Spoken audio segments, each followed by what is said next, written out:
everyone, Pam Gregory, astrologer. I'm going to be speaking to you today about the second half of October and the full moon that we have coming up in Taurus on the 24th.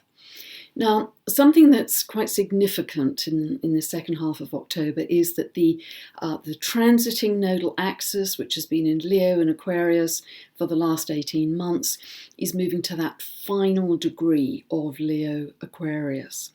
Now, the transiting nodal axis moves through a pair of signs. It always moves retrograde through a pair of signs, and it takes about 18 months. So for the last 18 months, it's been Leo Aquarius. Now, I've mentioned this before, but it's a really valuable exercise if you haven't done it, to see where Leo and Aquarius, those two signs, fall in your chart. If you don't know where they fall, check out this link above. That will take you to my store to get a 2-part video series, because that will explain how you do this and what it means for you. It is really worthwhile to think about what the theme has been of that Leo Aquarius transiting axis, because it is by sign very much connected to your own creativity, your own unique divine spark, and what contribution that has made to society, to the collective. It may also have been about you finding your tribe, your group of like-minded people.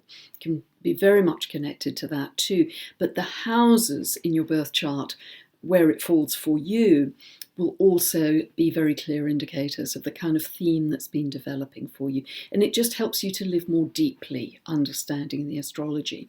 So next month, the nodes are going to change sign. I'm going to be talking about that next time around, but it's an important shift for us. So we're just at the last degree of Leo and Aquarius at this time.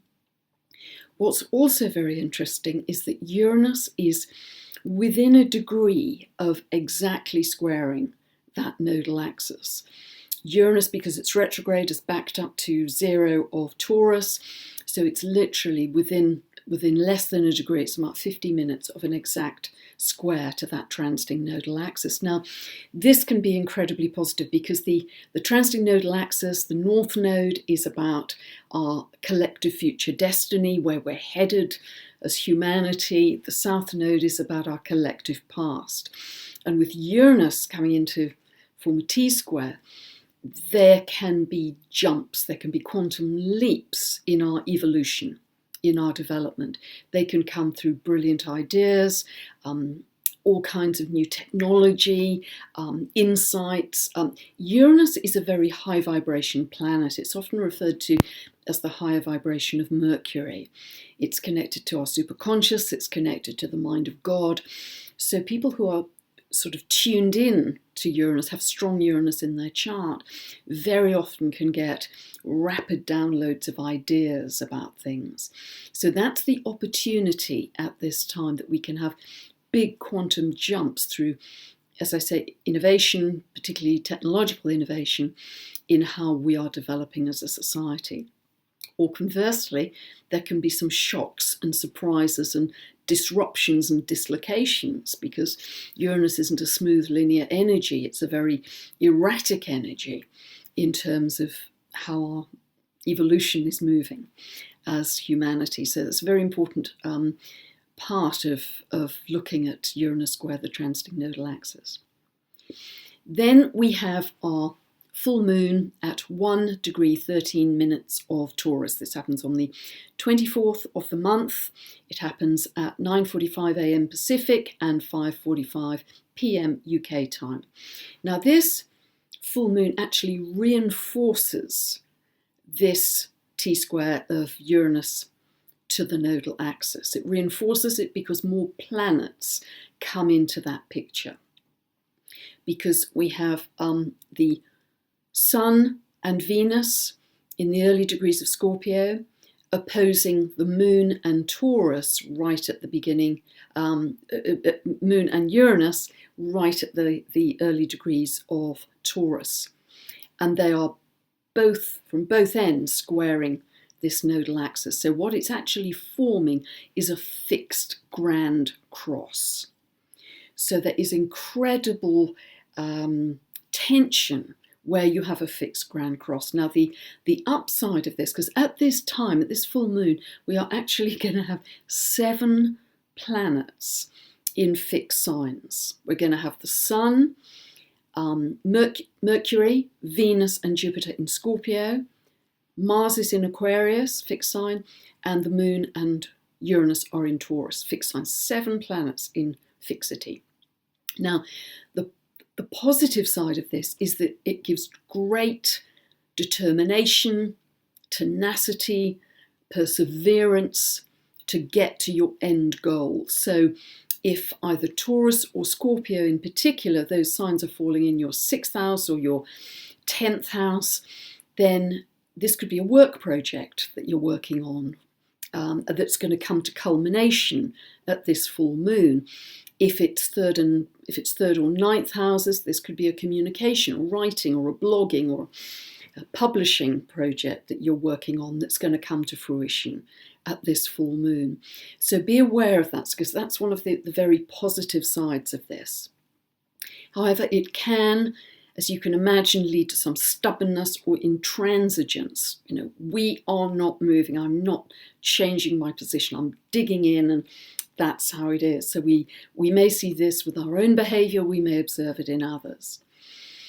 But the tension in this fixed grand cross is quite strong, and that's why when I'm thinking of Uranus in Taurus, one of the things we have to be very aware of is eruptions. It's very interesting that when a planet moves to 0 degrees of a sign, that it's often, when it enters a sign, it's a signature event. Now, when Uranus entered Taurus in mid-May this year, we saw the volcano erupting in Hawaii, which has gone on all summer.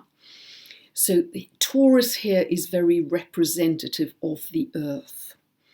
So with Uranus retrograding back to 0 of Taurus, again retracking over that entry point, if you like, into Taurus, we may see something very eruptive and explosive happening around this full moon, or certainly in this last week of October. This last week of October, I believe, is certainly has the potential for that.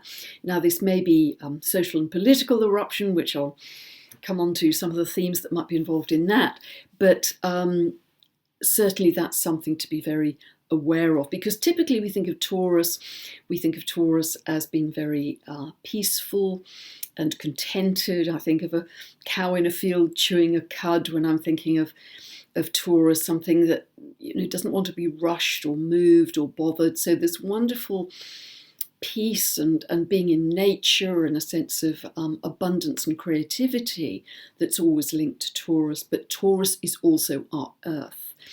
And I think the whole transit of Uranus through Taurus all the way up to 2026, we've seen already some very extreme weather and extreme Earth events. That is certainly going to be one of the very big themes of Uranus in Taurus. So just to be aware that that's coming up very strongly in that last week of October particularly. Now, also at this time, at the full moon, we have Venus opposing Uranus. Now, we saw this earlier in the month, but it is now coming to be exact, that opposition, on the 30th of the month. It's very close on the 24th as well. So, as I mentioned last time, because Venus is in Scorpio, this can be around issues of control or possessiveness in a relationship versus Uranus, freedom and independence. So these issues may be coming up very strongly for you in your own relationship. Venus is also retrograde. I just want to say this whole month has a very strong Venusian quality, because not only was our new moon in Libra on the 8th, 9th ruled by Venus, but this full moon in Taurus is ruled by Venus. And she has recently moved retrograde. She's dived into the underworld in Scorpio and will remain in Scorpio until the end of the month, when she retrogrades back into Libra, but she'll be retrograde until the 16th of November. Now, when she's in Scorpio, it particularly raises issues around sexuality, around sexual rights, sexual harassment, rape. There's often a sort of underworld or sexual crime element to Scorpio, and Pluto, its ruler. Reproductive rights are linked to Scorpio too. So women's rights, and particularly in the sexual arena, are very much what Venus in Scorpio is all about. And because Venus is closer to the Earth at the moment, because it's retrograde and will stay closer to the Earth than normal, then those issues are very much coming to the fore. And what's very interesting also is Jupiter is also in Scorpio. Now, what has Jupiter in Scorpio meant? Well, one of the big things it's meant is Jupiter stays for about a year in each sign. Jupiter entered Scorpio last October on virtually the same day that the Harvey Weinstein scandals came to light. And that really was the beginning of the Me Too movement, which has grown in strength and prominence while Jupiter has been in Scorpio. It's brought those things to light. Jupiter is now moving towards the final degrees of Scorpio. It will be moving into Sagittarius in early November. So again, it's coming to the climax, if you like, coming to a head in the same way as the full moon in Taurus is bringing things to a head.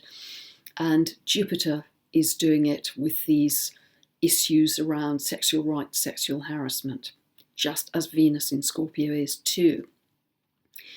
So it's going to be a very interesting time. What is very important at this full moon is the moon is conjunct Uranus. Now, this is a desire for freedom, a desire for independence, again, in your personal life. Could be feeling very restless and erratic, particularly if you have any planets in the first 1, 2, 3 degrees of Taurus. But in mundane astrology, the moon represents the people. And whenever you have the moon in tight aspect, particularly tight conjunction to Uranus, this is about the eruption of the people. People feeling explosive, people demanding more equality, demanding to be heard, lots of protests, could be riots, usually against government or strong controlling institutions. If you look historically at Uranus, that's how it operates. And when it comes together with the moon, it's the people who are rising up. If you read my first book, You Don't Really Believe in Astrology, do you? I've got a whole chapter looking at Uranus going back to the 1490s in terms of how it's manifested. So that moon conjunct Uranus is incredibly important at this time. And in a way, the moon is also shining a light on that Uranus in Taurus at 0 degrees. So the sun and moon, in addition, are within 8 minutes of an exact square to the nodal axis. So this fixed grand cross is incredibly exact and incredibly tense. And that's why I think we're going to see a lot of action happening with it. It's very interesting if we look at the Sabian symbol for 2 degrees of Taurus. It is an electrical storm. Think of Uranus as being electrical. An electrical storm illuminates the heavens and the forests. And I think that sounds spot on for this full moon in Taurus. What's going to help us at this time is Mercury is trine to Neptune in Pisces, quite widely trine. It's about 7 degrees, but trine nevertheless. And that can bring in your intuition and your imagination very strongly.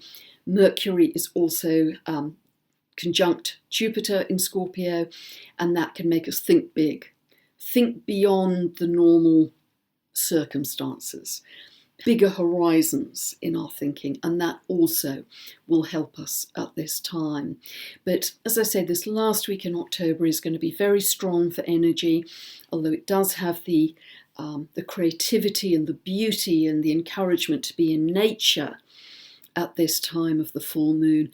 Just be very aware of some extreme earth events round about that time, and particularly watch issues to do with, as I say, women's issues, to do with sexual rights, sexual harassment, etc., because both Venus and Jupiter are suggesting that they will be very strong at this time.